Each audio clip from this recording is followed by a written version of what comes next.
let's spend a little bit of time talking about skill set. And here I'm talking about in-person networking, face-to-face networking. And, there are definite techniques to use in terms of online networking, but I want to talk today mostly about some of the techniques that you can use in person when you're networking either in BNI or in other networking organizations. The first thing that you need to understand is that I've discovered over time that men and women actually network differently, and that's based on the gender book that I did where we surveyed 12,000 people. I want you to look at this slide about different paths. One is a straight path, the other kind of is a winding path. One approach to networking is transactional, another approach to networking is relational. We found, well, before I tell you what we found, take a look at those two slides. Which one of those slides would you guess would tend to be men, and which one would you guess would tend to be women? Well, what we discovered in our survey of 12,000 people was that men tended to be more transactional in the way they networked, and women tended to be more relational, which means there was a little bit more of a winding curve in terms of connecting with other people in a networking environment. Now, if that doesn't sound true to you, if that doesn't ring true to you, tell me what you think of this. Mission: go to the Gap and buy a pair of jeans. Man did it in 16 minutes. It cost $39. The woman who did it passed the Gap, which I think was fun. It took her 2 hours and 16 minutes, and she purchased jeans, shoes, handbag, perfume, and makeup. Now, sometimes I talk to people about this topic, and man or a woman might say, well, I'm not like that.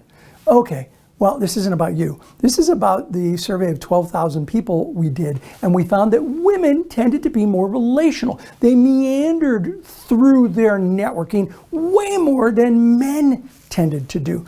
So, which is better? Well, that's the key, isn't it? So let's look at some of the data on that from the survey we did.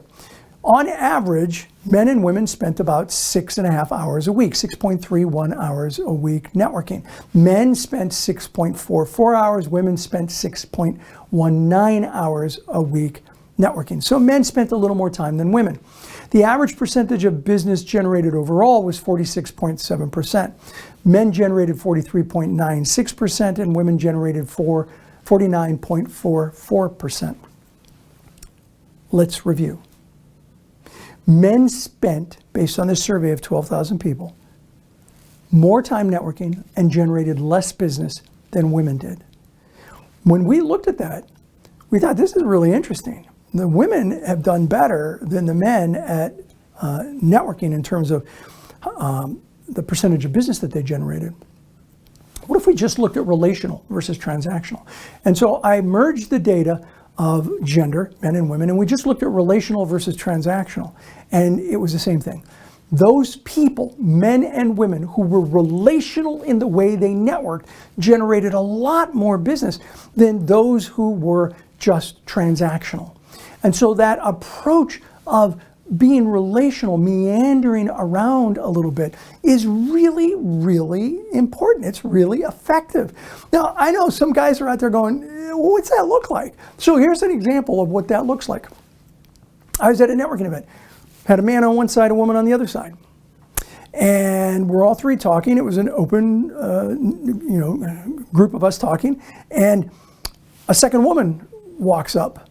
And the woman to my right looks to the new person, the new woman who walked in, and said, "Hi, what a pleasure to meet you. How did you hear about tonight's event?" Not what do you do, but how did you hear about tonight's event? And the woman who stepped up said, "Oh, my friend Karen invited us." And the first woman says, "You know Karen?" "I know Karen as well. How do you know Karen?" And they start talking about Karen. And I look over at the guy on my left, and he's rolling his eyes. He's like, "Really? Really? Who cares about Karen? Nobody cares about Karen. We want to do business." But I'm watching this take place, and I'm like, wow, That is a perfect example of how you network in a relational way versus a transactional way.